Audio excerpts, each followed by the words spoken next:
আমি 21 মাস জেলে ছিলাম। 21 মাস 51 দিন রিমান্ডে ছিলাম। 7 মাস 8 ফিট বাই 8 ফিট একটা রুমে 24 ঘন্টা থালা মেরে রেখেছেন। দুনিয়ার আলো বাতাস দেখার সুযোগ হয় নাই। এই কনকনে শীতের মধ্যে আমাদেরকে কোনো গরম কাপড় আনতে দেয় নাই, কোনো কম্বল দেয় নাই।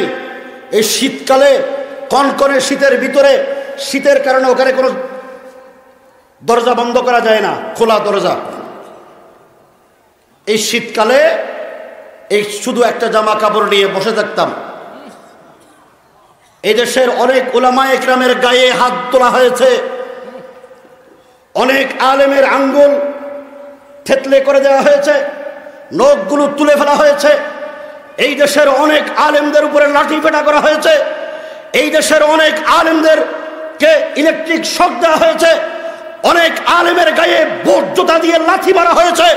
পরিষ্কার বলতে চাই, আল্লাহর কহরার গজব থেকে কোন বাংলাদেশের কোন শয়তান, কোন বেঈমান, কোন নাস্তিক, কোন খোদাদ্রোহী শক্তি রেহাই পাবে না, রেহাই পাবে না ইনশাআল্লাহ। উলামায়ে ইকরামের কারণেই আমরা রিজিক পাই। আলেমদের জন্য সমস্ত মখলুক দোয়া করে, ইস্তিগফার করে। হাত্তাল হিতানু ফি জৌফিল মা, সমুদ্রের তলদেশে যে মাছ আছে ওই মাছও আলেমদের জন্য দোয়া করে। হাত্তান নামলাতু ফি জুহরিহা, গর্তের পিঁপড়ারও আলেমদের জন্য দোয়া করে। কেন? আলেমদের তেলাওয়াত, জিকির আজকার, দোয়া, ইবাদতের কারণে সমস্ত মখলুকদের জন্য আল্লাহ পাক রিজিকের বরাদ্দ দান করে।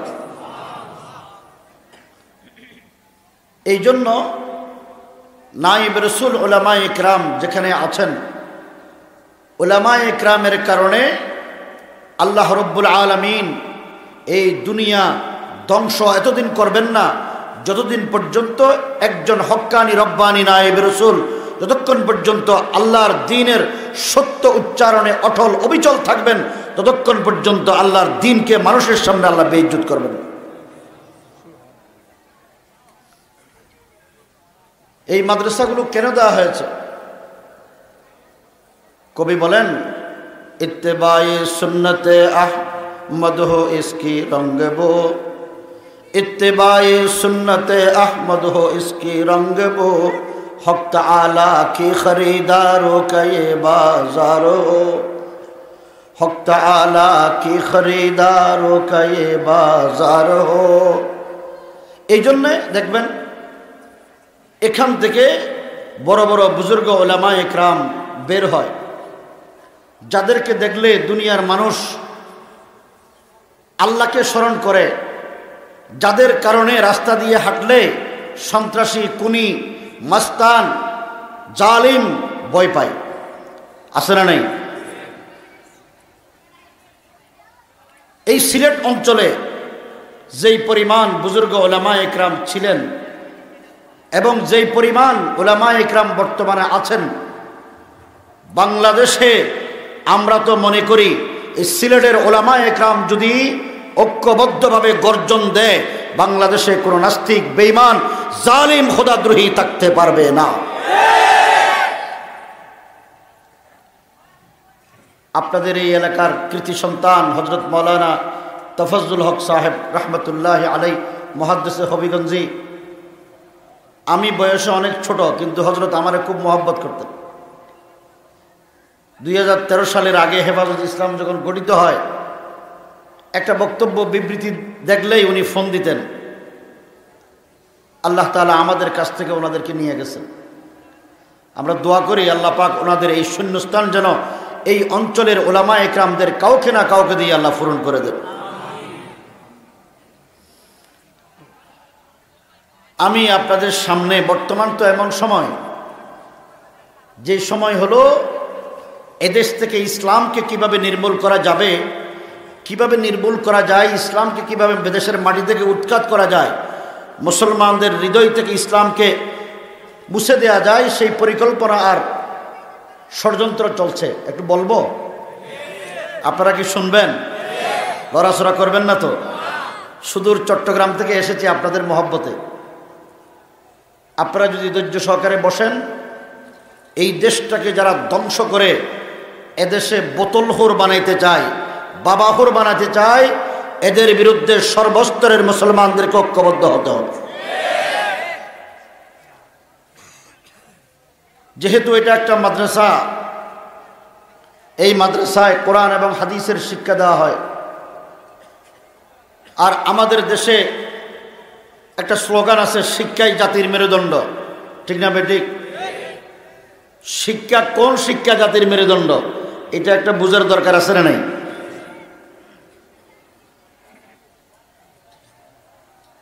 আমি এই দিকে লক্ষ্য রেখে পবিত্র কোরআনের সূরা আর রহমানের 4টা আয়াত তেলাওয়াত করেছি। অধিকাংশ যেহেতু আপনারা জেনারেল মানুষ, আপনাদের খেদমতে অনুরোধ করব আমার কথাগুলো ভালো করে খেয়াল করেন। আল্লাহ রাব্বুল আলামিন পবিত্র কোরআনের একটা বিখ্যাত সূরা হলো সূরা আর রহমান। জানি তো সবাই? জানি না আর রহমান? আল্লাহ তাআলা আর রহমানে প্রথমে নিজের পরিচয় দেন। আর রহমান, আল্লাহর 99টা নাম আছে। এই নামগুলোর মধ্যে একটা নাম হলো কি? বড় করে কন কি? রহমান। তাহলে রহমানের কোনো পরিচয় দেওয়ার দরকার আছে? রহমান কাকে বলে? আল্লাহকে। জোরে করে কন আল্লাহ। তার আল্লাহর পরিচয় দেওয়ার দরকার। সংক্ষেপে বলি, আমাদের স্রষ্টাকে, আসমান জমিন কে সৃষ্টি করেছেন? আমরা যে দুনিয়াতে বসবাস করি, যত নাজ নিয়ামত ভোগ করি, এগুলির স্রষ্টাকে। আমাকে সুস্থ রেখেছেন কে? আমার মতো আরেকজন ভাই, একই মায়ের সন্তান, চোখ আছে কিন্তু দেখতে পায় না, এরকম আছে না নাই? এক মায়ের সন্তান একজনকে চোখ দিলেন দেখার জন্যে, আরেকজনকে অন্ধ করে দিলেন কে? আমার জবান আছে, কথা বলতে পারি, আমাদের মতো আরো অনেক মানুষ আছে যারা কথা বলতে পারে না। এইরকম লোক আপনাদের এলাকায় আছে না নাই? এই লোকগুলোর কি বলে? বোবা। আল্লাহ তো আমাদেরকে বোবা বানাই নাই। ঠিক না বেঠিক? তো যে আল্লাহ আমাদেরকে বোবা বানাই নাই, যে আল্লাহ আমাকে জবান দিয়েছেন, কথা বলার শক্তি দান করেছেন, যে আল্লাহ আমাকে চোখ দান করেছেন, যে আল্লাহ আমার মস্তিষ্ক ভালো রেখেছেন, বিকৃত করেন নাই, পাগল বানান নাই, যে আল্লাহ আমার হাতকে লুলা করে নাই, যে আল্লাহ আমার পাকে অবশ করে হাসপাতালের বিছনায় শোয় রাখেন নাই, সেই আল্লাহ একমাত্র মালিক। হ্যাঁ, আন্নাল কুওয়াতা লিল্লাহি জামিআ। আর কেউ আছে? সমস্ত ক্ষমতার মালিক কে? আরো জোরে করে কোন কে? এই বিশ্বাস আছে না নাই? না, জনগণ সকল ক্ষমতার উৎস, ঈমান থাকবে না। আল্লাহ সকল, সবাই বলেন আল্লাহ সকল ক্ষমতার মালিক। জনগণ সকল ক্ষমতার উৎস নয়। জনগণ কার সৃষ্টি?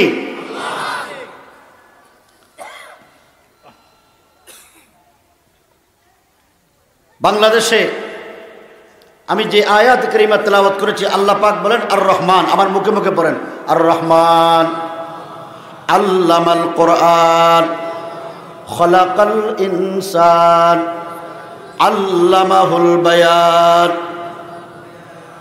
আল্লাহ তাআলা বলেন আমি রহমান, আমি আল্লাহ। আল্লামাল কোরআন, এই দুনিয়ার মানুষ তোমাদেরকে আমি কোরআন শিখিয়েছি। এরপরে বলেন খলাকাল ইনসান, আমি মানুষ সৃষ্টি করেছি। এরপরে বলেন আল্লামাহুল বায়ান, আমি যাদেরকে সৃষ্টি করেছি তাদেরকে কথা বলার যোগ্যতা দান করেছি। আমাদেরকে কথা বলার শক্তি দিয়েছেন, যোগ্যতা দিয়েছেন কে? আল্লাহ। স্বাভাবিক সরল তর্জমা হলো রহমান আমাদেরকে কোরআন শিখিয়েছেন, এরপরে বলেন মানুষ সৃষ্টি করেছেন, এরপরে বলেন মানুষদেরকে কথা বলার শক্তি যোগ্যতা দান করেছেন। আমি আপনাদেরকে জিজ্ঞেস করি, আল্লাহ পাকের নিজাম হলো, কানুন হলো, নিয়ম নীতি হলো, আল্লাহ সর্বপ্রথম আমাদের আব্বা আদম আলাইহিস সালামকে সৃষ্টি করেছেন। বুঝেন নাই? আপনারা জানেন না? আদম আলাইহিস সালামকে সর্বপ্রথম সৃষ্টি করেছেন, কোরআন নাযিল করেছেন। সমস্ত নবীদের শেষ নবী, কিয়ামত পর্যন্ত আর কোন নবী আসবে না। আমাদের নবী সাইয়্যিদুল আম্বিয়া, তাজদারে মদিনা, হাবিবে কিবরিয়া, খাতামুন নবিয়্যিন মুহাম্মদুর রাসূলুল্লাহ সাল্লাল্লাহু আলাইহি ওয়াসাল্লামের উপরে সর্বশেষ কি করেছেন? কোরআন নাযিল করেছেন। আল্লাহর নিয়ম হলো আদম আগে, কোরআন নাযিল পরে। কিন্তু আল্লাহ পাক সূরা আর রহমানে বলার সময় কোরআনের কথা বলছেন আগে, মানুষ সৃষ্টি করার কথা বলছেন। বুঝেননি সেটা? এই প্রশ্নের কি উত্তর? এই উত্তর বুঝার আগে তাফসীরের ব্যাখ্যা দিলে আপনারা বুঝবেন না আমাদের সমাজে কি হচ্ছে, এগুলি একটু বলা দরকার। আমি আপনাদেরকে প্রশ্ন করি, আমাদের এলাকায় আমরা যারা এখানে বসেছি, আমরা মানুষ না অন্য প্রাণী? মানুষ কাকে বলে? যার একটা শরীর আছে। আমাদের একটা শরীর নাই? এই শরীরের ভিতরে একটা রু আছে। রু আছে না নাই? এই যেই শরীরের ভিতরে রু নাই, ওই শরীর মানুষ না লাশ? আমার কথা আপনারা বুঝেন নাই মনে হয়। মানুষ না লাশ? লাশের জন্য কোনো হুকুম আহকাম আছে, কোনো বিধিনিষেধ আছে, কোনো আইন কানুন আছে? তাহলে যেই শরীরের ভিতরে রু আছে, ওই শরীরের জন্য দুনিয়ার সমস্ত আইন কানুন, সমস্ত বিধিনিষেধ, ঠিক না বেঠিক? তাহলে মানুষ হওয়ার জন্য দুইটা মৌলিক জিনিস দরকার, একটা হলো শরীর আর একটা হলো রূহ। এই দুইটার সমন্বয় হলো কি মানুষ। এখন আসেন, আমাদের দেশে যারা ক্ষমতায় আসে, রাজনৈতিক দলগুলো সারা পৃথিবীতে, তারা ক্ষমতায় আসার সময় একটা স্লোগান দেয়, আমরা যদি ক্ষমতায় আসি, জনগণ যদি আমাদেরকে নির্বাচিত করে ভোট দেয়, তাহলে জনগণের অন্ন বস্ত্র বাসস্থানের ব্যবস্থা করব। স্লোগান দেয় কিনা? এই অন্ন বস্ত্র বাসস্থানের স্লোগান তারা ধরলো কেন, নিল কেন? একটা মানুষ হওয়ার জন্য তার তো ধর্মীয় রীতিনীতির দরকার, ধর্মীয় আইন কানুনের দরকার, যে আল্লাহ সৃষ্টি করেছেন সে আল্লাহর বিধান জানা দরকার। এইগুলি সব বাদ দিয়া এই পলিটিক্যাল রাজনৈতিক দলগুলো এই স্লোগান ধরলো কেন? এর পিছনে একটা গভীর রহস্য লুকায়িত আছে।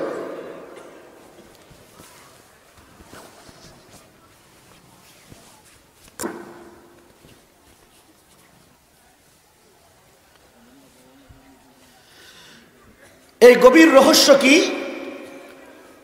আমাদের এই চট্টগ্রামে, বাংলাদেশে একজন বড় দার্শনিক আলেম ছিলেন, খতিব আজম হযরত মাওলানা সিদ্দিক আহমদ রহমতুল্লাহ আলাইহি। উনি হাটাদারি মাদ্রাসার মুহাদ্দিস ছিলেন, পটিয়া মাদ্রাসার শেখুল হাদিস ছিলেন, পাকিস্তান অ্যাসেম্বলির মেম্বার ছিলেন। উনি বয়ান করেছেন যে একটা মানুষকে ভালো রাখার জন্য তিনটা মৌলিক জিনিস দরকার। একটা হলো অন্ন, আরেকটা হলো বস্ত্র, আরেকটা হলো বাসস্থান। অন্ন কেন দরকার? একটা লোক যদি এক সপ্তাহ না খেয়ে উপবাস থাকে, এই লোকটার শরীর থাকবে না কঙ্কাল হয়ে যাবে? একটা লোক যদি কাপড় ছাড়া রাস্তায় বের হয় বিবস্ত্র অবস্থায়, তারে মানুষ বলবে না পাগল বলবে? একটা লোক যদি 15 দিন না ঘুমায়, তার মস্তিষ্ক ব্রেইন ঠিক থাকবে? কোনোদিন থাকবে না। তাহলে মস্তিষ্ক ভালো রাখার জন্যে, মানুষ যেন পাগল না বলে এই জন্যে, এবং শরীরকে ভালো রাখার জন্যে অন্নের দরকার, বস্ত্রের দরকার, বাসস্থানের দরকার, ঠিক না বেটি? এই তিনটা জিনিস দরকার মানুষের শরীরকে ভালো রাখার জন্য। আরেকটা আছে মানুষের রূহ। আমাদের দেশের সরকারগুলো ক্ষমতায় আসে মানুষকে অন্ন বস্ত্র বাসস্থানের লোভ দেখিয়ে। এই অন্ন বস্ত্র বাসস্থানের লোভ দেখানোর কারণে তারা যেই রাষ্ট্র ক্ষমতা গঠন করার পর, ক্ষমতা নেওয়ার পর, তারা শিক্ষা ব্যবস্থা সাজায়। এই দেশের জনগণের ট্যাক্সের পয়সায় বেতন হওয়া কর্মকর্তা কর্মচারীরা যেন অন্ন বস্ত্র বাসস্থানের ব্যবস্থাই করে, রূহকে পরিশুদ্ধ করার কোনো ব্যবস্থা যেন তারা করতে না পারে, ঠিক না বেঠিক? কিভাবে? ভালো করে খেয়াল করেন।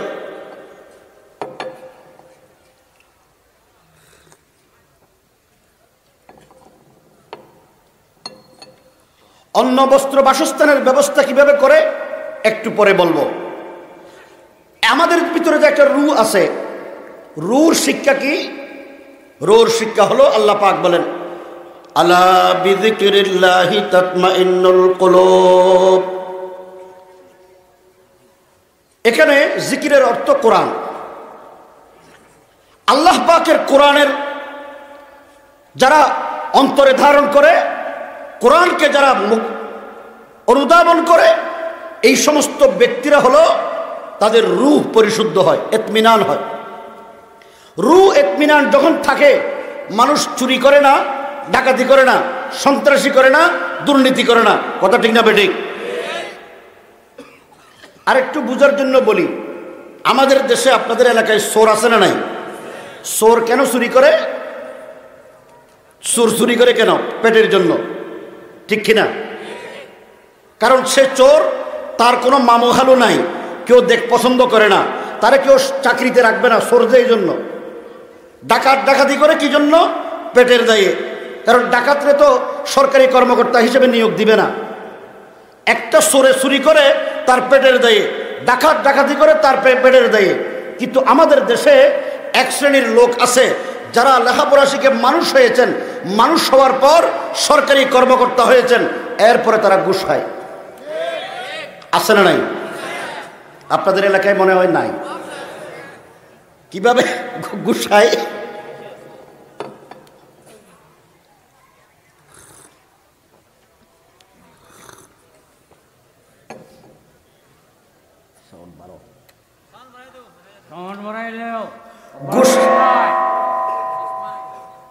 আমি আপনাদেরকে বোঝার জন্য বলি, স্কুল আছে না নাই?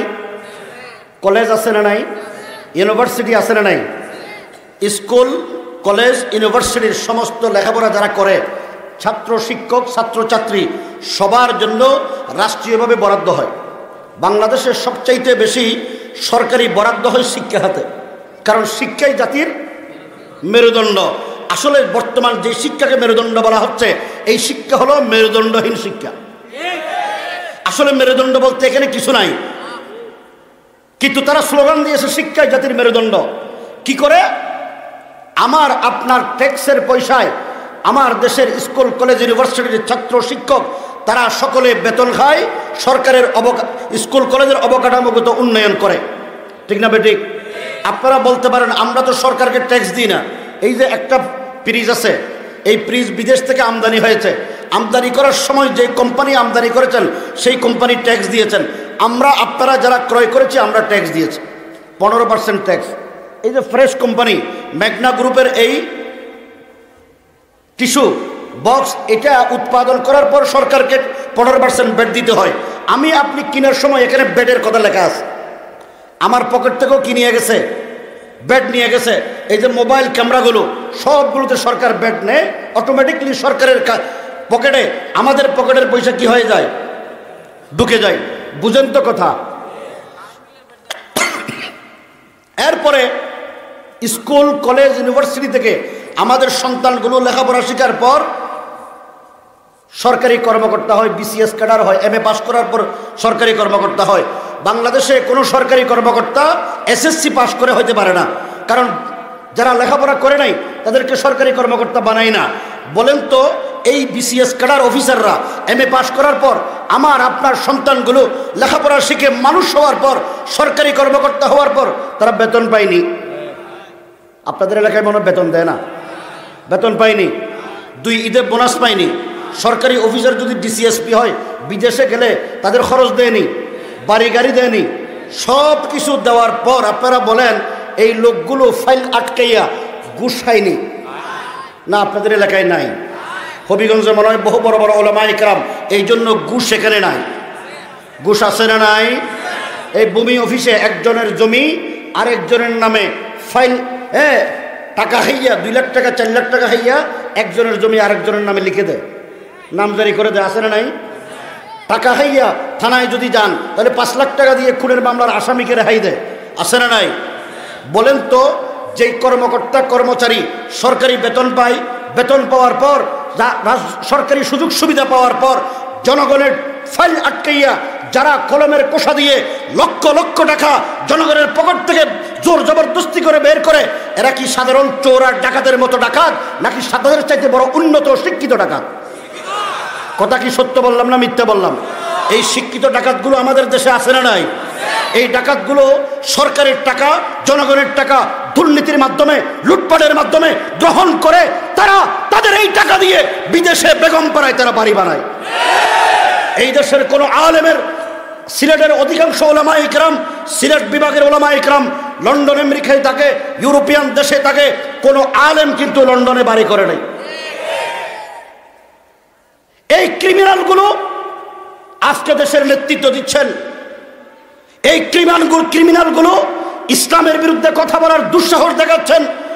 এই দেশের ওলামায়ে কেরাম দিনদার মুমিন মুসলমান ভাইদের উদ্দেশ্যে বলতে চাই, এই দেশটাকে যারা ধ্বংস করে দুর্নীতির মাধ্যমে, দেশের সম্পদ লুটপাটের মাধ্যমে দেশকে যারা আল্লাহর আযাব এবং গজবের সমাজে পরিণত করতে চায়, তাদের বিরুদ্ধে সর্ব অবস্থায় ঐক্যবদ্ধভাবে সবাইকে যুদ্ধে ঝাঁপিয়ে পড়তে হবে।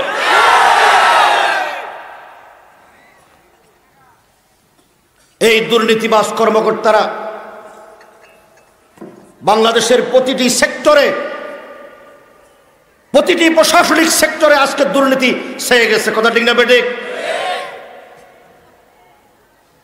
এই দুর্নীতিবাজ কর্মকর্তারা কি রায়দর মাদ্রাসায় তৈরি হয়েছে?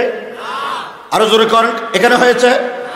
সিলেট দরগা মাদ্রাসায়, মুহাদ্দিস সাহেবের মাদ্রাসায়, অলিপুরি সাহেবের মাদ্রাসায়, হ্যাঁ, গোহরপুরি সাহেব হুজুরের খানকায়, ইমামবাড়ি হুজুরের খানকায় দুই পাশে দুইজন বড় মুরব্বী বসে আছেন।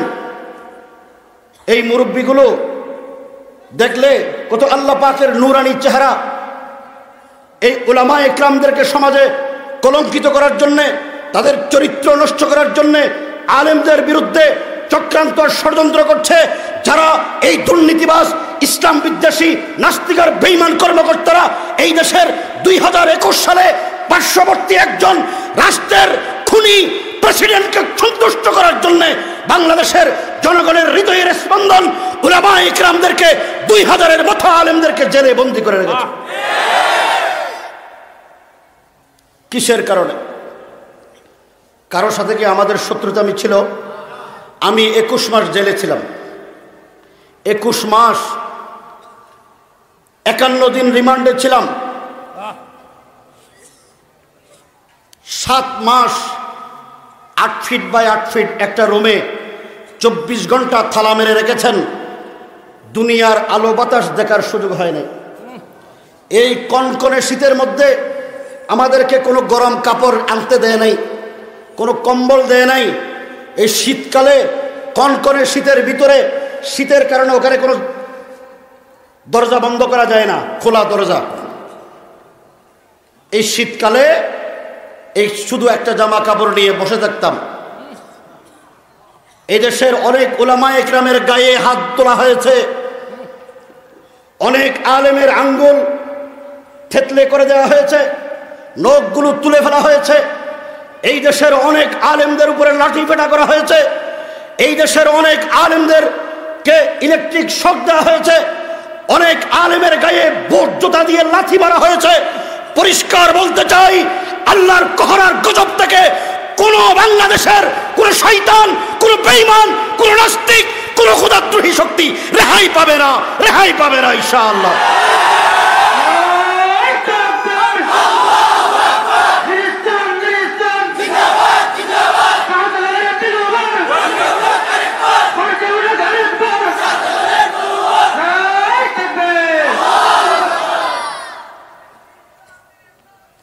বাংলাদেশটা মুসলমানের দেশ, 92% মানুষ মুসলমান।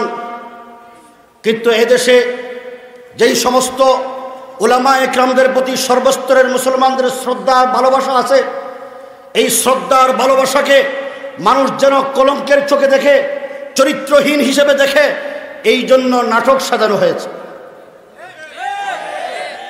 মাওলানা মামুনুল হককে এক নারী দিয়ে নাটক সাজিয়ে আজকের দিন পর্যন্ত জেলে বন্দী করে রাখা হয়েছে। আল্লাহর কসম করে বলি, মান আদালি ওয়ালিয়ান ফাকাদ আযানতুহু বিল হারব। যারা আল্লাহ মামুনুল হক শেখুল হাদিসের সন্তান, নিজে শেখুল হাদিস, একজন হাফেজে কুরআন, এই দেশের লক্ষ লক্ষ হাফেজ আলেমদের উস্তাদ, এদেশের 2000-এর অধিক আলেম হাফেজদেরকে যারা বন্দী করেছেন, যারা আলেমদের গায়ে হাত তুলেছেন, আল্লাহর কসম করে বলি, আল্লাহ এদের হাতকে অবশ করে দিবেন। যাদের নির্দেশে, যাদের বুদ্ধিতে আলেমদেরকে জেলে দেওয়া হয়েছে, আমরা আল্লাহর কসম করে বলি, এদের মস্তিষ্ক বিকৃত হয়ে যাবে, পাগল হয়ে রাস্তায় ঘুরবে। আমরা তো সৈয়দ হুসাইন আহমদ মাদানির উত্তরসূরি, শাহ আব্দুল আজিজ মুহাদ্দিস দেহলভী রহমতুল্লাহ আলাইহির উত্তরসূরি।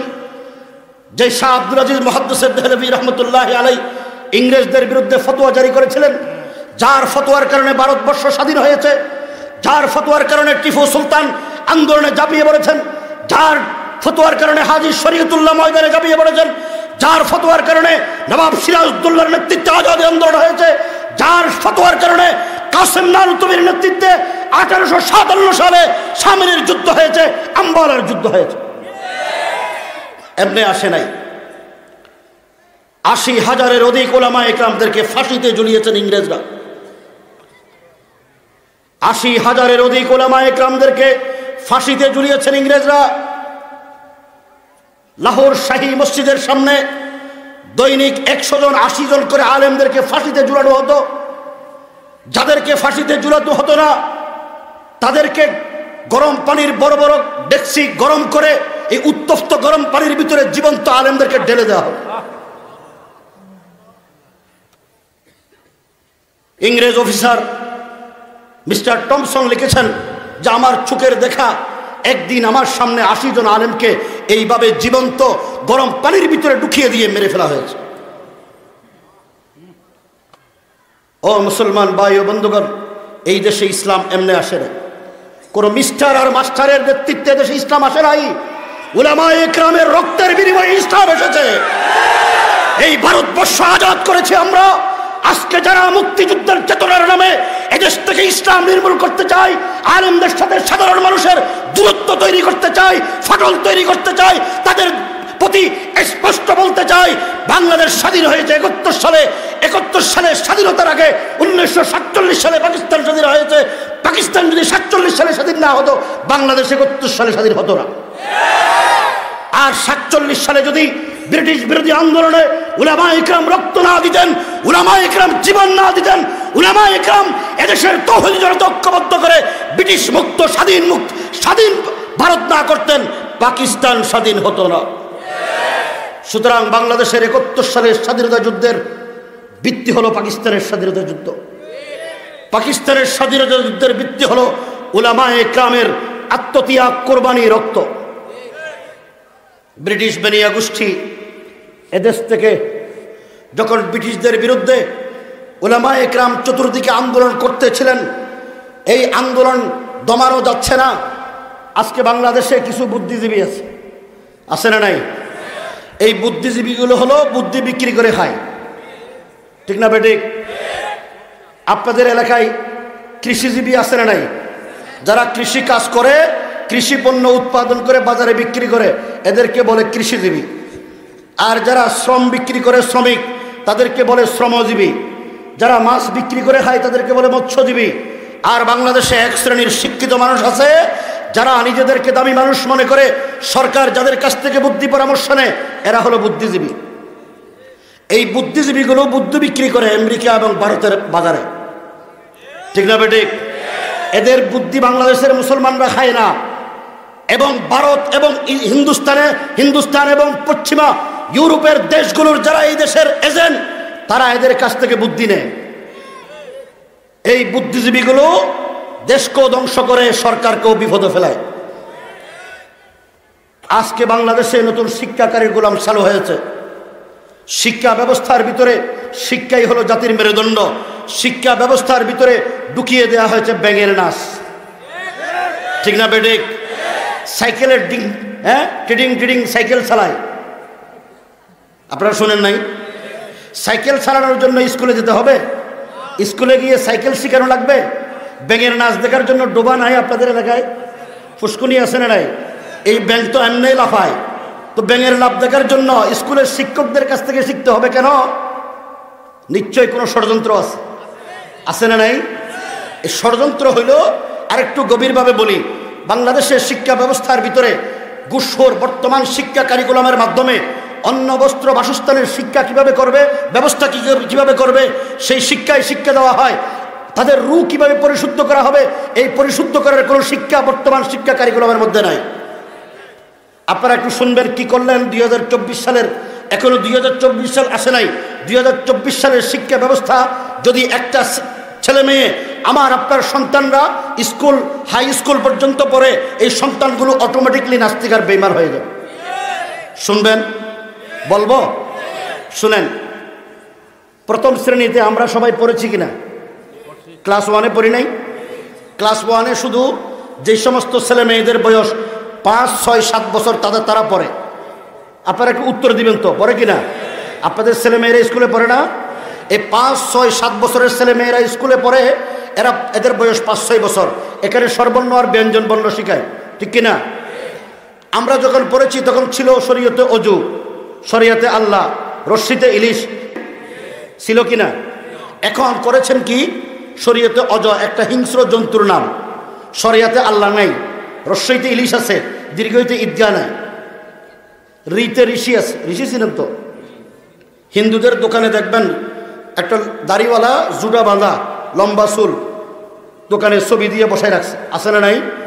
এটা হলো হিন্দুদের বড় ঠাকুর, বড় গুরু, বড় হুজুর।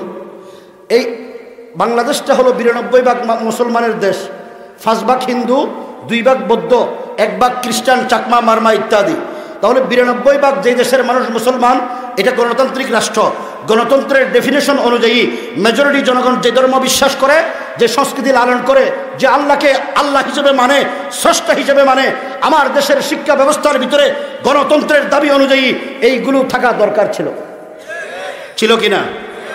কিন্তু করলেন কি, 5 ভাগ হিন্দুদের, খুব ভালো করে খেয়াল করেন, প্রথম শ্রেণী থেকে ইসলামকে মুছে দেওয়া হচ্ছে। 5 ভাগ হিন্দুদের ধর্মীয় গুরু ঋষির পরিচয় দিলেন। এত স্বরবর্ণ ব্যঞ্জন বর্ণের মধ্যে এতে একতারা, ততে তবলা, ডতে ডোল, পতে পুতুল, নতে নাচ, গতে গান, রতে রথযাত্রা। এগুলি কি মুসলমানদের? রথযাত্রা হলো হিন্দুদের ধর্মীয় উৎসব। আর একতারা, তবলা, ডোল, নাচ, গান সবগুলো হিন্দুদের সংস্কৃতি। এগুলির সাথে ইসলামের কোনো সম্পর্ক নাই। এখন আপনারা বলেন, প্রথম শ্রেণীতে 92 ভাগ মুসলমানের ছেলে মেয়েরা স্কুলে পড়ে, তাদেরকে 5 ভাগ হিন্দুদের ধর্মীয় গুরু ঋষির পরিচয় শিখাইলেন, একতারা, তবলা, ডোল, নাচ, গান ইত্যাদি শিখাইলেন, ধর্মীয় উৎসব রথযাত্রা শিখাইলেন। 92 ভাগ মুসলমানের সন্তানরা শরীয়তে অজু শিখলো না, শরীয়তে আল্লাহ শিখলো না, দীর্ঘইতে ঈদগাহ জানলো না, মতে মসজিদ শিখলো না। এই ষড়যন্ত্র, আমার সন্তানগুলো ঈদগাহ শিখতে পারবে না, মসজিদ শিখতে পারবে না, আল্লাহকে জানতে পারবে না, অজু শিখতে পারবে না, এই কাজ কারা করেছেন? এর একমাত্র কারণ 92 ভাগ মুসলমানদের ছেলে মেয়েদেরকে পৌত্তলিক হিন্দুদের সংস্কৃতি, তাদের ধর্মীয় উৎসব তাদের অন্তরে ঢুকিয়ে দিয়ে তাদের ঈমানকে বের করার চক্রান্ত, ঠিক না বেঠিক? আগে যারা শরীয়তে অজু লিখেছিলেন, আপনারা বলেন, মুসলমানের ছেলে মেয়েরা পবিত্র হওয়ার জন্য প্রথম কি লাগে? আপনারা জানেন না মনে হয়? নাফাক অবস্থায় পবিত্র হওয়ার জন্য কি লাগে? উজু লাগে। উজু করে মানুষ কারে ডাকে? আল্লাহরে ডাকে। সেই জন্য প্রথমে দিয়েছিলেন শরীয়তে অজু, শরীয়তে আল্লাহ। আছে না নাই? ছিল, এখন নাই। এরপরে আসেন, আমরা যখন জেলে ছিলাম তখন 2022 সালে সরকার শিক্ষা মন্ত্রণালয় থেকে আইন করেছেন যে ক্লাস 3, 4, 5 3 শ্রেণীতে একটা ইসলাম ধর্ম শিক্ষা ছিল কিনা? এই ইসলাম ধর্ম শিক্ষা সরকার আইন করে 100 নম্বরের পরীক্ষা বাতিল করে দিয়েছে। আপনারা বলেন, যে সাবজেক্টের পরীক্ষা নাই, হবে না, এই সাবজেক্ট কি ছাত্রছাত্রীরা পড়বে? কোনোদিন পড়বে না। তাহলে ইসলামকে 3য় 4র্থ শ্রেণীতে আইন করে ইসলাম শিক্ষা বন্ধ করে দিলেন। আপনাদের কি অসুবিধা হয়? আইন করে বন্ধ করে দিলেন। 5ম শ্রেণী পর্যন্ত ইসলাম শিক্ষার কোনো সুযোগ নাই। 6ষ্ঠ শ্রেণীতে কি করলেন? 6ষ্ঠ শ্রেণীতে যারা পড়ে তাদের বয়স 12, 13, 14 বছর হয়, ঠিক কিনা? এরা শরীয়তের ভাষায় হলো করিবুল বুলুগ হয়, বালেগ হওয়ার নিকটবর্তী হয়। যখন বালেগ হওয়ার নিকটবর্তী হয়, তাদের শরীরে একটা উত্তেজনা তৈরি হয়, শিয়ান হয়, ঠিক না বেঠিক? এই তারা দুনিয়াতে কাউরে মানতে চায় না। আপনাদের এলাকায় দেখবেন কিশোর গ্যাং আছে না নাই? এই কিশোর গ্যাংগুলো 12, 13, 14 বছরের তরুণ কিশোররা, এরা উচ্ছৃঙ্খল কেন? এরা সাধারণ মানুষের সাথে মিশতে চায় না। তারা গ্যাং করে যে কোনো অন্যায়, অনাচার, অহাম কুহামের সাথে লিপ্ত, ঠিক না বেঠিক? এই কিশোর বয়সে যখন তাদের ভিতরে শারীরিক উত্তেজনা তৈরি হয়, তখন 6ষ্ঠ 7ম শ্রেণীর বইতে ঢুকিয়ে দিলেন, একজন কিশোর একজন কিশোরী 2 জনের যৌথ সম্মতিতে যদি যৌন ক্রিয়ায় লিপ্ত হয় তাহলে সেটা অবৈধ হবে না। নাউজুবিল্লাহ। এত আসতে বলছেন যে মাইজি শুনবো কেন? আপনাদের ছেলে মেয়েরা, একটা ছেলে একটা মেয়ে যাদের বয়স 15-16 হবে, তারা কিভাবে শারীরিক গঠন হবে, কিভাবে তাদের পিরিয়ড তৈরি হবে মেয়েদের, কিভাবে ছেলেরা কি হবে, বালেগ হবে, এই শিক্ষাগুলো স্কুলে দেওয়ার দরকার আছে না? অটোমেটিকলি শিখে আমাদের শিখে কিনা? মেয়ে বিয়ে দেওয়ার পর আগের জমানায় মেয়ের সাথে দাদি নানি যেতেন, ঠিক না বেঠিক? এখনকার ছেলে মেয়েরা আজকে অ্যান্ড্রয়েড মোবাইলের কারণে, ইন্টারনেটের কারণে এত বেশি চরিত্রহীন হয়ে গেছে, এত বেশি আখলাক নষ্ট হয়ে গেছে, যার কারণে আজকে আমার দেশের ছেলেমেয়েরা স্কুল, ষষ্ঠ সপ্তম শ্রেণীর ছেলেমেয়েরা স্কুলে যাওয়ার পর আগের জমানায় শিক্ষকদেরকে শ্রদ্ধা করত। এখনকার ছাত্রছাত্রীরা কি শ্রদ্ধা করে? আমি তো টাউনে থাকি, দেখি যে ষষ্ঠ সপ্তম শ্রেণী ক্লাস 10-এর ছেলেমেয়েরা একজনের ছেলে মেয়ের কাঁধে হাত দেয়, মেয়ে ছেলের কাঁধে হাত দিয়ে ঘুরে, রাস্তায় একজন আরেকজনের সাথে হাত ধরা ধরে ঘুরে, আছে না নাই? বাধা দেওয়ার কোনো লোক আছে? এইগুলো চরিত্র নষ্ট করার জন্য আজকে শিক্ষা ব্যবস্থার ভিতরে ঢুকিয়ে দেওয়া হয়েছে। আমার দেশের ছেলে মেয়েগুলো যদি জেনা বা ব্যভিচারের বাজারে ঢুকে যায়, তাহলে এদেশে কোনোদিন ভালো হক্কানি রব্বানি দিনদার আল্লাহওয়ালা মুত্তাকি সৎ মানুষ তৈরি হবে না। সৎ মানুষ যেন তৈরি না হয়, শিক্ষা ব্যবস্থার ভিতরে এইগুলো ঢুকিয়ে দেওয়া হয়েছে। এরপরে কি করলেন? নবম দশম শ্রেণীতে যখন আমাদের ছেলে মেয়েরা উঠে, তখন তাদের বয়স হয় 16-17 বছর, ঠিক না বেঠিক? তারা পরিপূর্ণ বালেগ হয়। সেখানে ঢুকিয়ে দিলেন, কয় আমরা ন্যাচারাল প্রাণী, আল্লাহ আমাদের স্রষ্টা নয়। নাউজুবিল্লাহ কর। আমাদের স্রষ্টা কে? জোরে করে কন, কে? আমাদেরকে সৃষ্টি করেছেন কে? কোনো সন্দেহ আছে? ইমান যদি ঠিক না থাকে, আপনি ইবাদত করেন, জিকির করেন, তেলাওয়াত করেন, কোনো কাজে আসবে না। প্রথম ইমান হলো আমাদের স্রষ্টাকে। এই সন্তানগুলো যখন বুদ্ধিমান হয়, 17-18 বছর বয়স হয়, তখন তারা পরিপূর্ণ বুদ্ধিমান হয়। আমাদের বর্তমান সমাজের ট্র্যাডিশন হলো অধিকাংশ শিক্ষিত গড়ে কোরআন শরীফ নাই, ঠিক না বেঠিক?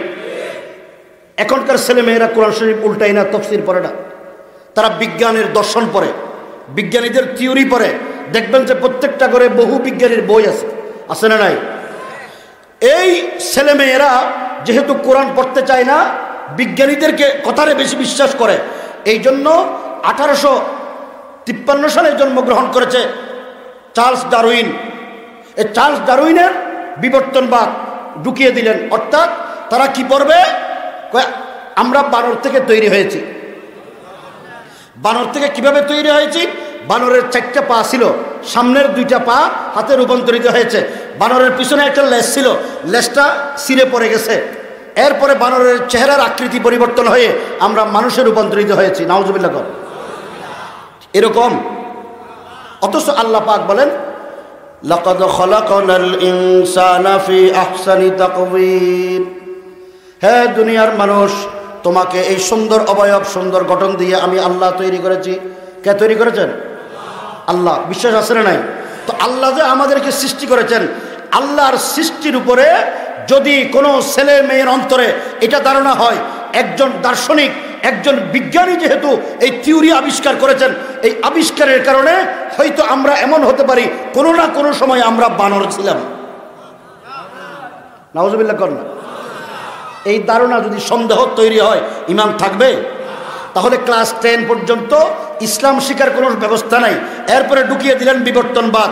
ক্লাস 10 এসএসসি পরীক্ষা দেওয়ার পর এই ছেলে মেয়ে এগুলো যখন কলেজে যাবে, তখন আরো বেপরোয়া হয়ে যাবে, ঠিক কিনা? কলেজে যাওয়ার পর ইসলাম শিখার কোনো সুযোগ আছে? এরা নাস্তিক হওয়ার জন্য কাউকে দাওয়াত দিতে হবে না? অটোমেটিকলি নাস্তিক আর বেঈমান হবে? বর্তমান শিক্ষা ব্যবস্থায় এই কারিকুলাম ঢুকিয়ে দেওয়া হয়েছে। এই ঢুকিয়ে দেওয়ার মাধ্যমে আমার দেশে একটা নাস্তিক্যবাদী গোষ্ঠী, নাস্তিক্যবাদী শ্রেণী তৈরি করার জন্য যেই চক্রান্ত, ষড়যন্ত্র দেশীয় আন্তর্জাতিকভাবে করা হচ্ছে, হে মুসলমান ভাই ও বন্ধুগণ, আপনাদেরকে জিজ্ঞেস করি, আপনার ছেলে মেয়ে, আপনার নাতি নাতনি, আপনার আত্মীয় স্বজন যদি নাস্তিক আর বেঈমান হয়, ভালো লাগবে? এই ভালো না লাগলে তার প্রতিরোধ করা দরকার আছে না নাই? প্রতিরোধ করার জন্য কারা কারা রাজি? আল্লাহ পাক আমাদের সবাইকে তৌফিক দান করুন।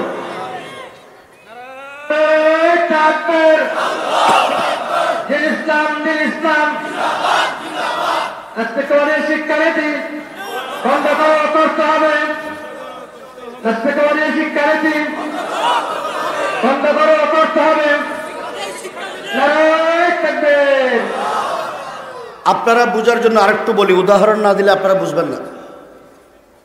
মানুষ মনে করে এদেশের ওলামায়ে ইকরাম সমাজের জন্য বোঝা।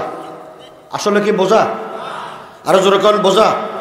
এই ওলামায়ে ইকরাম আছে বলে সত্য উচ্চারণ এখনো হয়, ঠিক কিনা? হক কথা এখনো বলে।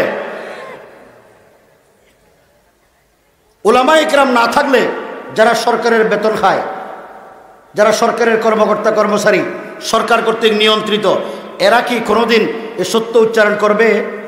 করবে না। এই মাদ্রাসায় এতিমখানা আছে না নাই?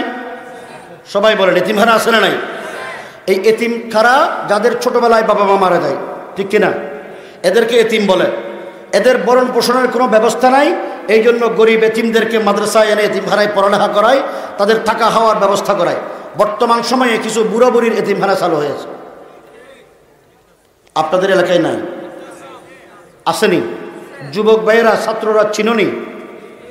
ওল্ড পিপলস হোম, এটার আধুনিক নাম বৃদ্ধাশ্রম। আমি একটা বিষয় বুঝার জন্য বলি, সমাজটাকে আধুনিক শিক্ষা ধ্বংস করে দিচ্ছে। আমি আধুনিক শিক্ষার বিরুদ্ধে বলছি না, কিন্তু এই আধুনিক শিক্ষা আমার দেশটাকে ধ্বংস করে পাশ্চাত্য দেশে পরিণত করার যে চক্রান্ত করছে, তা যদি মোকাবেলা করে না যায়, আগামী কয়েক বছর পরে আপনার সাথে ছেলে মেয়েদের বাপ সন্তানের পরিচয় থাকবে না। কি করলেন? আজ থেকে আরো প্রায় 10 বছর আগে 2013 সালে আপনারা জানেন আল্লামা আহমদ শফি রহমতুল্লাহর নেতৃত্বে এই এলাকার হজরত মাওলানা তফাজ্জল হক সাহেব, ওলিপুরি সাহেব, উলামায়ে ইকরামের নেতৃত্বে আপনারা নাস্তিকদের বিরুদ্ধে আন্দোলন করেছিলেন, মনে আছে না নাই? শাপলা চত্বরে আমাদের শত শত ভাই শহীদ হয়েছে, রক্ত দিয়েছে, মনে আছে না নাই? কেন দিয়েছিলাম? বাংলাদেশের এক শ্রেণীর মানুষ, তাদেরকে বলে ব্লগার। এই ব্লগাররা তাদের ব্লগে লিখলো, ভাই নাউজুবিল্লাহ, মুহাম্মদ সাল্লাল্লাহু আলাইহি ওয়াসাল্লাম নারী নবী ছিলেন। নাউজুবিল্লাহ কর না। কোরআন 1400 বছর আগের কিতাব, বর্তমান হলো ডিজিটাল যুগ, এই ডিজিটাল জমানায় কোরআন চলবে না। এরপরে বললেন, কয় মোহাম্মদ একটা নারীর ছবি দিলেন, উলঙ্গ বিবস্ত্র অবস্থায় একটা মহিলার ছবি। আরেকজন দাড়িওয়ালা, টুপিওয়ালা, জুব্বাওয়ালা একজন মানুষকে দেখাইলেন। এই দাড়িওয়ালা টুপিওয়ালা মানুষটার নাম হলো মোহাম্মদ, আর বিবস্ত্র ল্যাংটা মহিলার নাম হলো আম্মাজান আয়েশা। নাউজুবিল্লাহ। আচ্ছা আপনারা বলেন তো, আমাদের আম্মাজানদের শানে কোনো কুলাঙ্গারের বাচ্চা যদি বিয়াদবি করে, কোরআন বাজেয়াপ্ত করার দাবি উত্থাপন করে, আল্লাহর নবীকে নারী নবী বলে, এই সমস্ত কুলাঙ্গার নাস্তিক বেঈমানরা বাংলাদেশের মুসলমানদের, নবীর উম্মতদের জমিনে থাকার কোনো অধিকার রাখে? আমরা এই জন্য আন্দোলন করেছিলাম। কিন্তু যেই জিনিসটা আমাদেরকে ভাবিয়ে তুলেছে, শিক্ষিত ভাই, যুবক ভাইয়েরা, সাংবাদিক, বুদ্ধিজীবী যারা আছো, যারা সরকারি কর্মকর্তা আছো, আপনাদেরকে বলি, আমাদেরকে যেটা আহত করেছে, আল্লামা আহমদ শফি রহমতুল্লাহ আলাইহি বললেন, এই নাস্তিক বেঈমান খোদাদ্রোহীদের তালিকা বের করো। আমরা তাদের তথ্য সংগ্রহ করলাম, বায়োডাটা সংগ্রহ করলাম। দেখলাম বাংলাদেশে মন্ত্রী নাস্তিক, লতিফ সিদ্দিকী। আপনারা নাম শুনেননি? ভয় লাগে? নাম নিতে ভয় লাগে? নাস্তিক রে নাস্তিক বলতে ভয় লাগে? এমপি নাস্তিক, এমপির ছেলে, মন্ত্রীর ছেলে নাস্তিক। এগুলির তালিকা আমরা কালেকশন করে বর্তমান যিনি প্রধানমন্ত্রী তার সামরিক সচিবকে দেওয়া হয়েছে, তার দফতরে দেওয়া হয়েছে, শিক্ষামন্ত্রীর দফতরে দেওয়া হয়েছে, স্বরাষ্ট্রমন্ত্রীকে দিয়েছি, গোয়েন্দা সংস্থার সব ডিপার্টমেন্টকে দিয়েছি। তাদের কানে পানি ঢুকে নাই। এরপরে কারা? বিশ্ববিদ্যালয়ের বিসির সন্তান নাস্তিক, সচিবদের সন্তান নাস্তিক, সুপ্রিম কোর্টের বিচারপতি কিছুটা নাস্তিক, কিছুটা আবার আস্তিক হতে চায়, পুলিশ অফিসার নাস্তিক, ম্যাজিস্ট্রেট নাস্তিক, একটা বিশ্ববিদ্যালয়ের বিসি নাস্তিক। বলেন তো, যারা পুলিশ অফিসার, যারা বিচারপতি, যারা মন্ত্রী, এমপি, যারা সচিব, যারা বিশ্ববিদ্যালয়ের শিক্ষক, যারা সরকারি কর্মকর্তা, উচ্চশিক্ষিত, এই লোকগুলো সাধারণ শিক্ষিত না উচ্চশিক্ষিত? এই উচ্চশিক্ষিত লোকের, সমাজের দামি মানুষগুলোর সন্তানরা নাস্তিক আর বেঈমান হইল কেন? একমাত্র কারণ, তারা অন্ন বস্ত্র বাসস্থানের ব্যবস্থা কিভাবে করবে সেই শিক্ষায় শিক্ষিত। চোরে দুর্নীতির টাকা, ঘুষের টাকা, সমাজের জনগণের কাছ থেকে জোর জবরদস্তি করে ঘুষ আদায় করে ফাইল আটকিয়ে টাকা এবং রাষ্ট্রের জনগণের টাকা খেয়ানত করেছেন। এই খেয়ানতের টাকা দিয়ে নিজের ছেলে মেয়েদেরকে লেখাপড়া শিখিয়েছেন। আল্লাহ পাক তাদেরকে জীবন্ত দেখিয়ে দিয়েছেন তোমরা খেয়ানত করেছ, তোমাদের সন্তানগুলো নাস্তিক আর বেঈমান হয়েছে। 2 নম্বর, আমরা কৌতূহল করে একটা বৃদ্ধাশ্রম ভিজিট করতে গিয়েছিলাম। বৃদ্ধাশ্রম ছিলেন তো? এই বৃদ্ধাশ্রমে বয়স্ক যেখানে এতিমখানায় থাকে বুড়ারা, বুড়া বুড়ির এতিমখানা, ঢাকার জয়দেবপুর, গাজীপুর। আমরা যখন গেলাম 3 জন আলেম ওই এতিমখানার সামনে দাঁড়াইলাম, গেট দিয়ে ঢুকে দেখলাম একজন হ্যান্ডসাম ভদ্র স্মার্ট লোক রাস্তা মাঠে হাঁটাচলা করছে। আমাদের দেখে দৌড়ে আসলেন। বয়স্ক মুরব্বিয়ানে কেরাম, যুবক ভাইয়েরা, ভালো করে শুনো, কোথায় যাচ্ছি আমরা? আমাদেরকে কোথায় নিয়ে যাচ্ছে? এই শিক্ষা ব্যবস্থা, এই কারিকুলাম আমাদেরকে মানুষ বানাচ্ছে না, পশু বানাচ্ছে। একটু করে শোনেন। উনি যখন আমাদেরকে দেখলেন, কাছে আসলেন, আসার পরে ওনারে সালাম করলাম, আসসালামু আলাইকুম। জিজ্ঞেস করলেন, বাবা বয়স 75 থেকে 80 হবে, খুব স্মার্ট ভদ্র। জিজ্ঞেস করলাম, বাবা আপনি এখানে কেন? আর কোনো কথা বলিনি। এই লোকটা অজর ধরে কান্না আরম্ভ করলেন। শুধু বলেছি, বাবা আপনি এখানে কেন? 4-5 মিনিট তিনি কোনো কথা বলতে পারলেন না, কাঁদতেই লাগলেন। 5 মিনিট পর জিজ্ঞেস করলাম, আপনি এভাবে কাঁদছেন কেন? তখন তিনি এভাবে চোখ মুছে বললেন, বাবা তোমাদের মতো আমারও সন্তান আছে। আমি জিজ্ঞেস করলাম, আপনি কি করতেন? কয়, আমি বাংলাদেশের একটা নামকরা বিশ্ববিদ্যালয়ের প্রফেসর ছিলাম, একটা ডিপার্টমেন্টের ডিন ছিলাম। আমার কোনো মেয়ে সন্তান নাই, 3টা ছেলে সন্তান। একজন সেনাবাহিনীর বড় অফিসার, আরেকজন আমি যে বিশ্ববিদ্যালয়ের প্রফেসর, ওই বিশ্ববিদ্যালয়ে আমার ডিপার্টমেন্টের প্রফেসর। আপনাদের এগুলি শুনতে খারাপ লাগে? এরপরে আমার এক সন্তান উচ্চশিক্ষা নিয়ে আমেরিকায় থাকে, তার স্ত্রী ছেলে মেয়ে নিয়ে সে এখানে থাকে। তো আপনি এখানে কেন? কয়, আমার সেনাবাহিনী অফিসার সন্তান তার স্ত্রী পুত্র নিয়ে ক্যান্টনমেন্টের ভিতরে সরকারি বাসায় থাকে। আমি সারা জীবনের বেতনের টাকা জমাইয়া পেনশনের টাকা দিয়ে ঢাকাতে যেই বাড়ি করেছি, আমার ওই বাড়িতে আমার বিশ্ববিদ্যালয়ের সন্তান, যে শিক্ষক, বিশ্ববিদ্যালয়ের শিক্ষক, ওই সন্তান ছেলে মেয়ে নিয়ে, নাতি নাতনি নিয়ে থাকে। তো কয়, আমার স্ত্রী কিছুদিন আগে মারা গেছেন। মারা যাওয়ার পর আমার ওই বিশ্ববিদ্যালয়ের শিক্ষক সন্তান তার স্ত্রী মিলে জোর জবরদস্তি করে আমাকে এই বৃদ্ধাশ্রমে বনবাস দিয়ে গেছে। নাউজুবিল্লাহ করনা। আপনাদের ছেলে এই বৃদ্ধ বয়সে আপনাদেরকে যদি এইভাবে বৃদ্ধাশ্রমে বনবাস দেয়, ভালো লাগবে না খারাপ লাগবে? অথচ আল্লাহ পাকের হুকুম, ওয়াবিল ওয়ালিদাইনি ইহসানা, মা বাবার প্রতি সদয় আচরণ করো, ইহসান করো। কিরকম? আমাদের চট্টগ্রামের ভাষায় একটা কথা আছে, মানুষ যখন বুড়া হয়ে যায় তখন গুড়া হয়ে যায়। গুড়া বুঝুন তো? শিশু হয়ে যায়। শিশুরা যেমন চকলেট খেতে চায়, কলা খেতে চায়, নানার বাড়ি যেতে চায়, দাদার সাথে ঘুরতে চায়, বোর্ডের সাথে হাঁটতে চায়। মানুষ যখন বুড়া হয়ে যায় তখন তাদের মন শিশু সুলভ হয়ে যায়। ঠিক না বেঠিক? একটু দুধ খেতে চায়, একটা ডিম খেতে চায়, একটা হাঁটতে চায়, বিয়ের বাড়ি যেতে চায়, ছেলে মেয়ে নাতি নাতনি পাশে থাকুক, একটু আদর যত্ন করি, খেলা করি, এরকম মন চায় না? চায় কিনা? কারণ এটা আল্লাহ পাকের বিধান। মানুষ যখন বুড়া হয়ে যায় তখন শিশু সুলভ তাদের মন হয়ে যায়। এই সময় আল্লাহ বলেন, ওয়াবিল ওয়ালিদাইনি ইহসানা, তোমার মা বাবা যখন তোমাকে শিশুকালে তোমাকে আদর যত্ন করে লালন পালন করে মানুষ করেছেন, তুমি বৃদ্ধ বয়সে তোমার বৃদ্ধ মা বাবাকে শিশুর মতো করে, তাদের চরিত্র যখন, তাদের স্বভাব যখন শিশুর মতো হয়ে যাবে, তুমি তাদেরকে লালন পালন করে দুনিয়া থেকে বিদায় দেওয়ার ব্যবস্থা করো। আল্লাহ তাআলা আরো কি বলেন?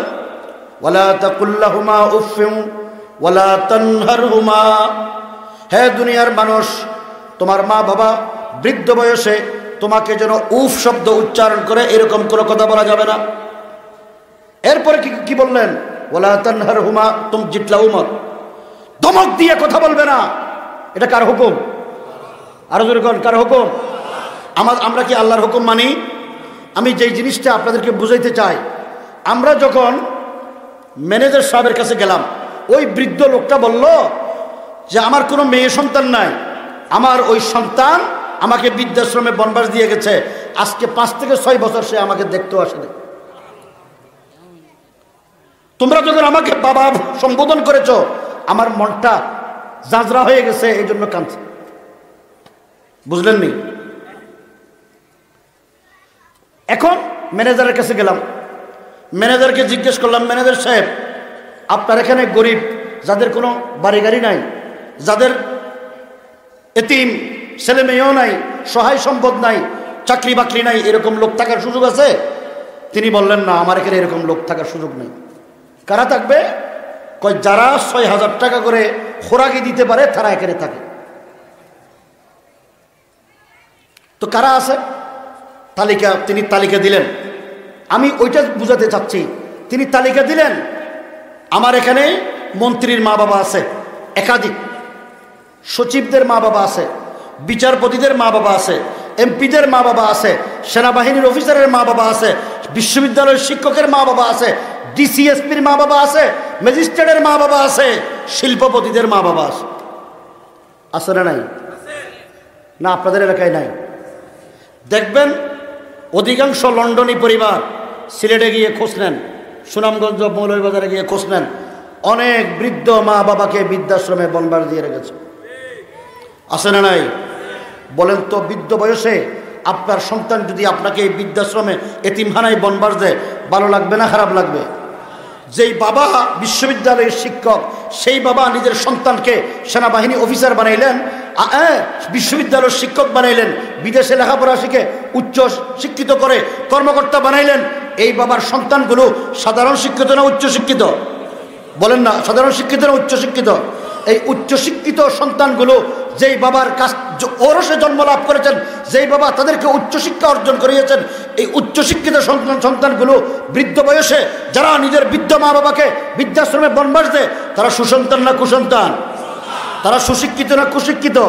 এই কুশিক্ষিত সন্তানগুলো অন্ন বস্ত্র বাসস্থানের ব্যবস্থা কিভাবে করবে, সেই শিক্ষায় শিক্ষিত রূহ পরিশুদ্ধ করার জন্য আল্লাহ পাকের পবিত্র কোরআনের তালিম আমার দেশের শিক্ষা কারিকুলামে না থাকার কারণে আজকে আমার দেশের সন্তানগুলো লেখাপড়া শিখে মানুষ হচ্ছে, কিন্তু দামি মানুষ হচ্ছে না, পশুর চাইতে নিকৃষ্ট চরিত্রের অধিকারী হচ্ছে। ঠিক না বেটি?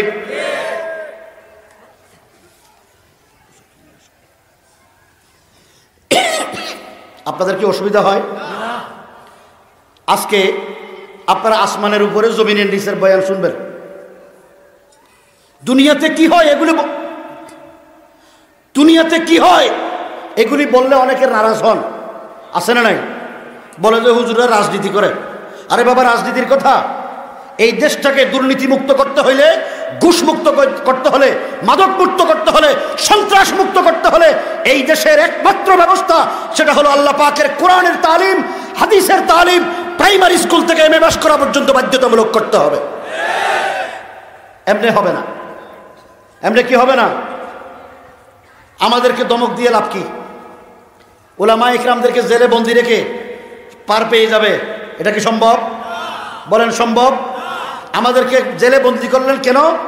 মৌলানা মামুনুল হক সাহেব সহ এই দেশের উলামা ইকরাম যে কোনো অন্যায়ের বিরুদ্ধে প্রতিবাদী হয়ে মাঠে নেমেছিলেন। কথা ঠিক না বেটে? বাতিলের সামনে মাথা নত উলামা ইকরাম নাইব রাসূলুল্লাহ কোনোদিন করবে না। আরে জালিম শোনো, আমরা তো শেখুল হিন্দের উত্তরসূরি হযরত শেখুল হিন্দ রহমতুল্লাহ আলাইকে যখন জেলখানায় বন্দী ছিলেন, মাল্টায় বন্দী ছিলেন, হযরত সৈয়দ হুসাইন আহমদ মাদানী রহমতুল্লাহ আলাইহি লিখেছেন যে দৈনিক ওনাকে একটা মাটির তলায় একটা রুমে নিয়ে যাওয়া হতো। হযরত শেখুল হিন্দ রহমতুল্লাহ আলাইকে ইংরেজ অফিসাররা বলতো যে আপনি ইংরেজদের বিরুদ্ধে ফতোয়া দেওয়া বন্ধ করুন। হযরত শেখুল হিন্দ রহমতুল্লাহ বলতেন, আমার শরীরে যতক্ষণ পর্যন্ত এক ফোঁটা রক্ত আছে আমি ইংরেজ জালেমদের বিরুদ্ধে ফতোয়া দিয়েছি, দেব ইনশাআল্লাহ। দৈনিক প্রতিদিন গর্তের ভিতরে নিয়ে হযরত শেখুল হিন্দ রহমতুল্লাহ আলাইকে লোহার শলা গরম করে দাগ দেওয়া হতো। যখন হযরত শেখুল হিন্দে গোসল দেওয়া হচ্ছে, তখন যারা গোসল দিচ্ছেন তারা দেখলেন হযরত শেখুল হিন্দের কোমরে গোস্ত নাই। সৈয়দ হুসাইন আহমদ মাদানী রহমতুল্লাহ আলাইকে ডাকলেন, ডাকার পরে জিজ্ঞেস করলেন, আপনি তো হযরতের সাথে ছিলেন, গোস্ত নাই কেন? তিনি বললেন, হযরত ওসিয়ত করেছেন জীবদ্দশায় যেন না বলি।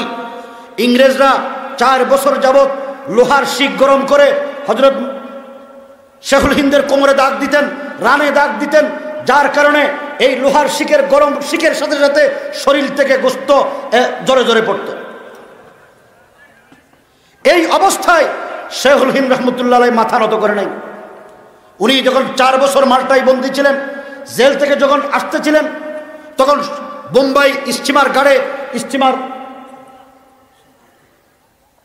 এই কথাটা বলে শেষ করছি, হযরত চলে এসেছেন। স্টিমার গাড়ে যখন স্টিমার বীরের আগেই ইংরেজ এক অফিসার হযরত শেখুল হিন্দ রহমতুল্লাহ আলাইহির কাছে গেলেন। যাওয়ার পরে বললেন, হজরত আপ তো বুढ़ा हो गया, আপনি তো বুড়ো হয়ে গেছেন, आपका उम्र 80 साल तजावुज किया, আপনার বয়স 80 অতিক্রম করেছে। এখন আপনার কাজ হলো, আপনি মুক্তি লাভ করেছেন, আপনি দারুল উলুম দেওবন্দে যাবেন, হাদিস পড়াবেন, হ্যাঁ, দারুল উলুম দেওবন্দের ছাত্র শিক্ষকদের সমস্ত খরচ, আপনার বেতন সবগুলো ইংরেজ বাহাদুর সরকার ব্যবস্থা করবেন, আপনার কিছু করতে হবে না। শর্ত হলো আপনি ইংরেজদের বিরুদ্ধে ফতোয়া দিবেন না। হযরত শেখুল হিন্দ রহমতুল্লাহ আলাইহি বলেন, आपकी बात खत्म हो गई, আপনার কথা শেষ। सुनो, हम तो हिंदुस्तान इसलिए जाता हूं कि मैं बुढ़ा हो गया, मेरी शागिर्दों ने मुझे गांव से गांव, शहर से शहर ले जावे, और मैं कहता रहूं, हिंदुस्तान के मुसलमानों, अंग्रेज को हिंदुस्तान से निकाल दो, अंग्रेज को हिंदुस्तान से निकाल दो। আমরা তো সেই শেখুল হিন্দের উত্তরসূরি। আমাদেরকে ধমকি দিয়ে আজকে জেল ওলামায়ে কেরামদেরকে জেলে নেওয়ার পর ঠোঁট বন্ধ করার চেষ্টা করে, কথা বলতে না দেওয়ার জন্য বিভিন্ন গোয়েন্দা সংস্থা, বিভিন্ন সরকারি কর্মকর্তারা অফিসে নিয়ে গিয়ে ওলামায়ে কেরামদেরকে শাসাচ্ছেন, ধমক দিচ্ছেন, ভয় দেখাচ্ছেন, লোভ দেখাচ্ছেন। স্পষ্ট ভাষায় বলতে চাই, বাতিল সে দবনে ওয়ালে আই आसमां नहीं हम, बातिल से दबने वाले आए आसमां नहीं हम, 100 बार कर चुका है तो इम्तिहान हमारा, तौहीद की अमानत सीनों में है हमारे, आसा नहीं मिटाना नामो निशा हमारा, तैगो की साये में हम पल कर जवा हुए हैं, खंजर खिलालो का है कौमी निशा हमारा, डरते नहीं दुनिया में मुसलमान किसी से, मिल जाती है जब दौलत ईमान नबी से। হযরত তুশি বলেছেন, আমি কথা আর দীর্ঘায়িত না করে এক শেষ কথা বলতে চাই। যেই প্রশ্নটি ছিল, আল্লাহ তাআলা আমাদের আব্বা আদমকে সৃষ্টি করেছেন আগে, কোরআন নাযিল করেছেন পরে। আল্লাহ পাক সূরা আর রহমানে বলার সময় কোরআনের কথা বলছেন আগে, মানুষ সৃষ্টির কথা বলছেন পরে। কেন? তার একমাত্র কারণ, আল্লাহ তাআলা দুনিয়ার মানুষদেরকে শিক্ষা দিতে চেয়েছেন, হে দুনিয়ার মানুষ, তুমি শুধু মাতৃগর্ভ থেকে বের হয়ে মানুষ হলে হবে না, তোমাকে মানুষ হওয়ার জন্য আমাকে রব্বুল আলামিনকে চিনতে হবে, আমাকে চিনতে হলে আমার কোরআনকে শিখতে হবে। কোরআন শিখার জন্য রাজি? আজকে বর্তমানে আধুনিক শিক্ষা জাতিকে মেরুদণ্ডহীন করছে, মেরুদণ্ডওয়ালা শিক্ষা ব্যবস্থা নাই। ইসলাম না থাকলে মেরুদণ্ড থাকবে না, ইসলাম যদি খতম হয়ে যায় মেরুদণ্ডহীন হয়ে যাবে। এই মেরুদণ্ডহীন শিক্ষা ব্যবস্থার বিকল্প হিসেবে এই দেশের হক্কানি রব্বানি কাসেম নানুতুবি রহমতুল্লাহি আলাইহি রেখে যাওয়া এই দারুল উলুম দেওবন্দের ফরজন্দরা সারা পৃথিবীতে আজকে নুরানি মাদ্রাসা, কওমি মাদ্রাসা প্রতিষ্ঠার মাধ্যমে দ্বীনকে জিন্দা করার জন্য, জিহাদকে সমাজে প্রতিষ্ঠিত করার জন্য, বাতিলের বিরুদ্ধে মোকাবেলা করার জন্য উলামায়ে কিরাম নায়েবে রাসূলদের তৈরি করছেন। এই নায়েবে রাসূলদের সাথে মুহাব্বত রাখনা বেয়াদবি করব? কারা কারা মুহাব্বত রাখতে রাজি? আল্লাহ পাক আমাদের সবাইকে তৌফিক দান করুন।